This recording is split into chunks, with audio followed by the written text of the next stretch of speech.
Shalom, Bwana Yesu Kristo asifiwe sana. Naongea hapa ni Eunice. Kama ni mara yako ya kwanza nikukaribisha sana, uko mahali sahihi. Hii ni sehemu ya 4 ya kipindi kiitwacho Nyundo Ivunjaye Mawe Siri Rohoni. Haleluya.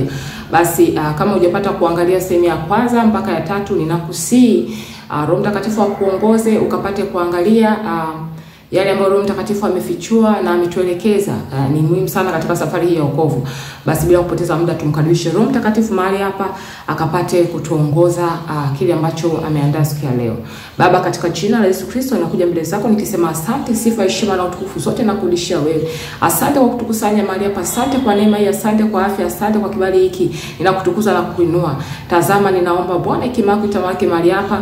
Roho zote za visasi na malipisi zinazoleta ugumbuazi, zinazoleta Bwana kupinga na uzito, kupuuza, ninazifunga kwa minyoo mtu na kutupa kuzimu. Bali nafungulia ulinzi wako kwa moto wako, kazingire kila mmoja, kila mtakatifu wako alipo, popote alipo pale anaposikiliza, na achilia damu yako na moto wako kazingire Bwana. Nyuza damu ya Yesu masaha yote, kipindi kichote mwanzo mpaka mwisho. Ni katika jina la Yesu Kristo ninaomba na kuamini. Amen. Tuangalie katika kitabu cha Ezekieli ile sura ya 34 mstari wa 17 mpaka wa 21. Nitasoma kama ilivyoandikwa. Imeandikwa, na kwa habari zenu enyi kundi langu, Bwana Mungu asema hivi: tazama, na hukumu kati ya mnyama na mnyama, kondoo waume na mbuzi waume pia. Je, mwaona ya kuwa ni neno dogo ninyi kulishwa malisho mema, hata mkawa hamna budi kukanyaga kwa miguu yenu yaliyosalia? Na kuwa mmekunywa maji yaliyo safi, nanyi hamna budi kuyatibua kwa miguu yaliyobaki? Na kwa habari za kondoo zangu, wao wanakula hayo mlioyakanyaga kwa miguu yenu, na wanakunywa maji mlioyatibua kwa miguu yenu. Kwa sababu hiyo Bwana Mungu awaambia hivi: tazama, mimi nitahukumu kati ya wanyama walionona na wanyama waliokonda, kwa kuwa mmesukuma kwa ubavu na kwa mabega na kuwapiga wenye maradhi kwa pembe zenu, hata mkawatawanyia mbali. Hivyo ndivyo ilivyoandikwa. Haleluya. Kuijua injili ya kweli sio jambo dogo, ni neema. Huko katika Kristo watu wapo katika wokovu wanasema nimeokoka miaka na miaka, lakini hawajui kweli. Yaani injili wanaijua ni injili nyingine, lakini wewe uliopata kuijua kweli, tambua hiyo ni neema. Kuna watu wamewekwa mahali sahihi, yani madhabahu sahihi, ili kula na kunywa ile kweli, lakini wamejawa na mizaa. Ninazungumza na wewe hapo. Mungu amekupeleka sehemu fulani. Yamkini mwanzo ulikuwa sehemu ambayo sio sahihi, sio madhabahu ambao Bwana Yesu Kristo anatumika. Sasa amekutoa, amekupeleka kwenye kweli na gharama.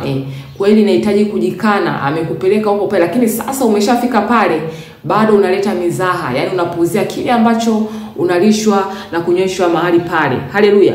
Hawachukulii kwa uzito kile wanachopewa na kufikia hatua kudharau mafundisho yaliyosalia.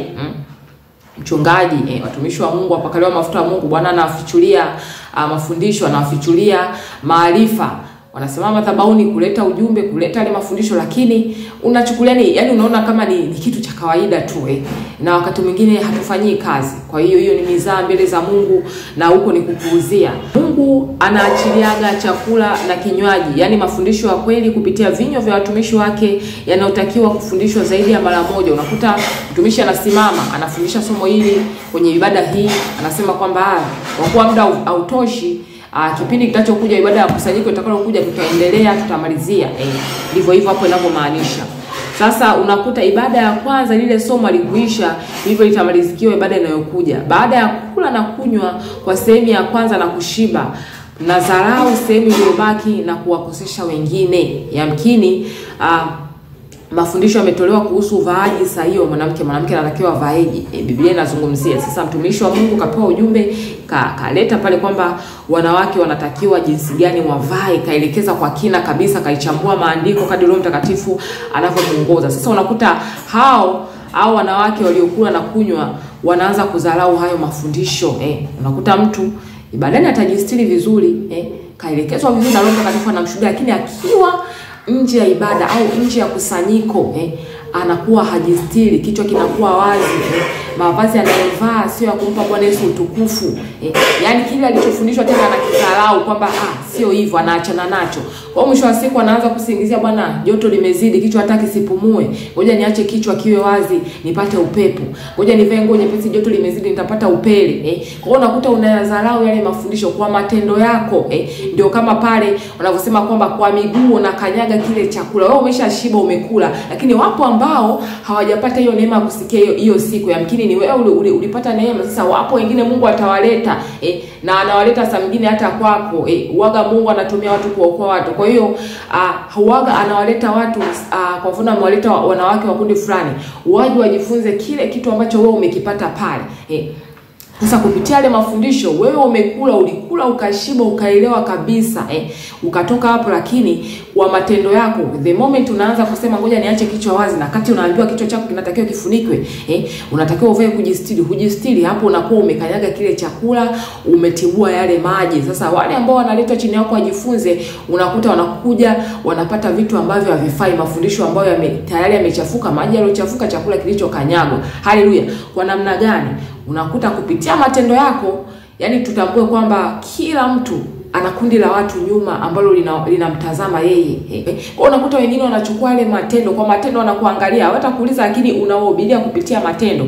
Yamkini wanakuja nyumbani kwako, mtumishi, ngoja tuje tuangalie au tuje tukusalimie. Mnasema wanakukuta sasa hivyo ulivyo.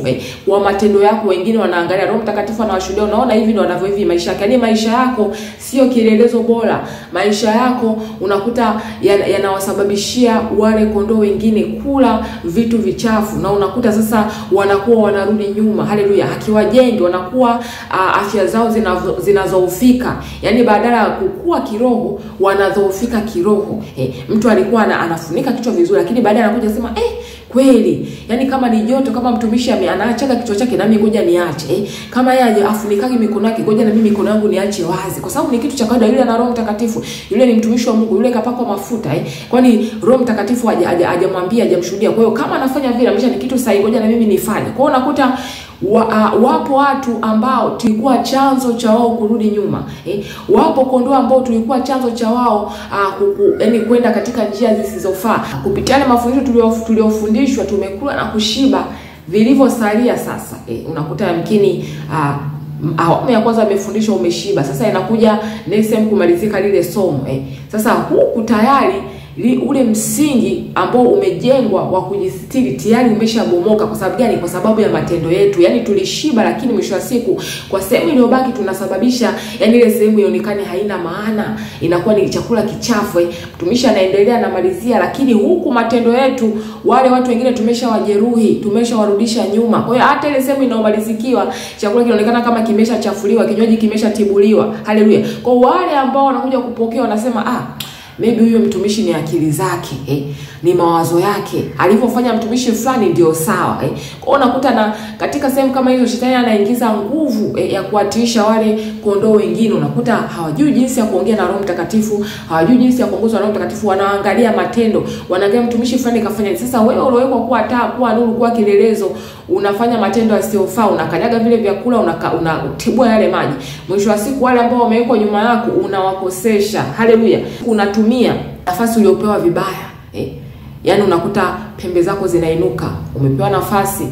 Yamkini uwe mtumishi waongozi wanawake wenzako katika kufanya vitu fulani, katika uvaaji wako, namna ya ongeaji wako, lakini mwisho wa siku kwa ile nafasi uliopewa unaitumia vibaya, unawakosesha wengine. Kila mtu anabidi atambue nafasi yake, kwamba atambue lipo kundi la watu nyuma yangu.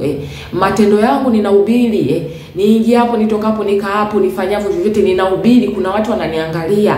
Haijalishi wewe ni mtandaoni, haijalishi wewe ni sehemu ya kukaa, waga Mungu anawaacha. Na mwingine unakuta anaokoka tu kwa jinsi unavyoenenda vizuri, unakuta mtu anavutiwa na ile wokovu, anasema ngoja na mimi niingie kwenye wokovu. Kwa sababu gani? Nimeona mtu fulani anajistiri vizuri, hivi ndivyo inavyotakiwa. Yaani unakuwa unamvuta kwa Kristo. Lakini kwa kuwa matendo yetu tunalishwa katika sehemu sahihi, sababu sasa tunapewa injili ya kweli, ile kweli kabisa, tunashiba. Lakini baada ya kushiba tunadharau hata kuvikanyaga vilivyobaki.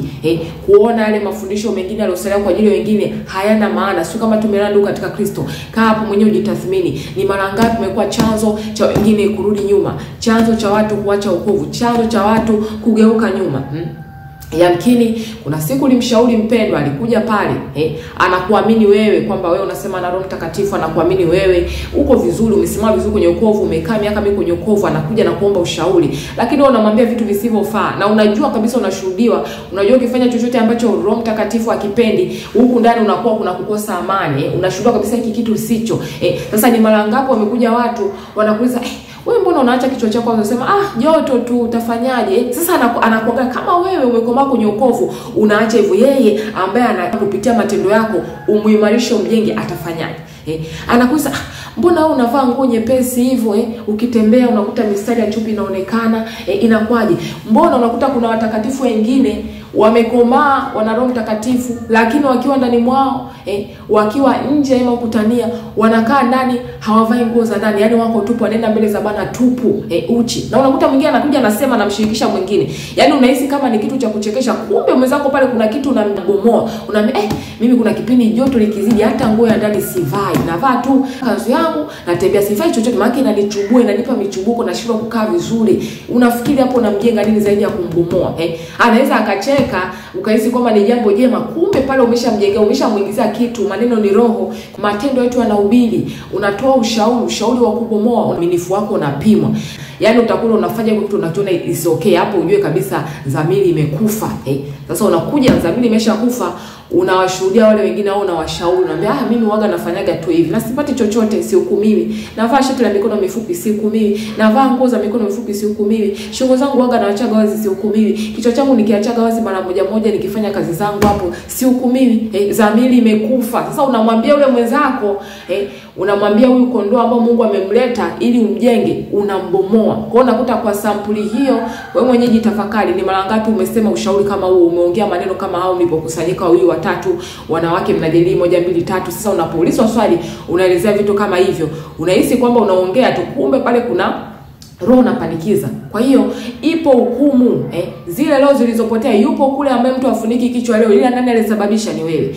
Yupo mtu ambaye akiwa ndani mwake anavaa nguo nyepesi tu ajistiri. Ni kwa sababu gani? Ni wewe, alikuona, ni matendo yako.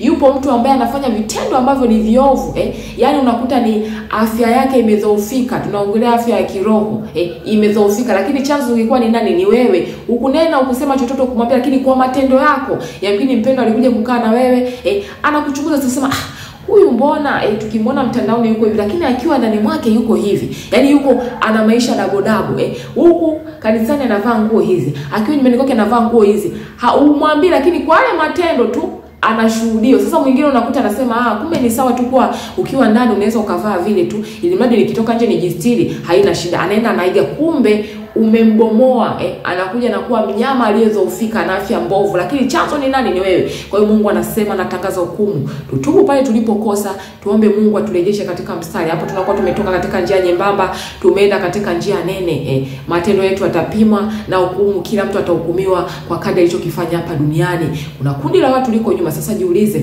ile kundi ambalo limewekwa kule nyuma lipo katika hali gani? Roho Mtakatifu ni mwazi, atakushuhudia. Yamkini ipo nafsi inazurura, ipo nafsi imeacha wokovu, lakini chanzo kilikuwa ni wewe ambao umewekwa nyuma yake.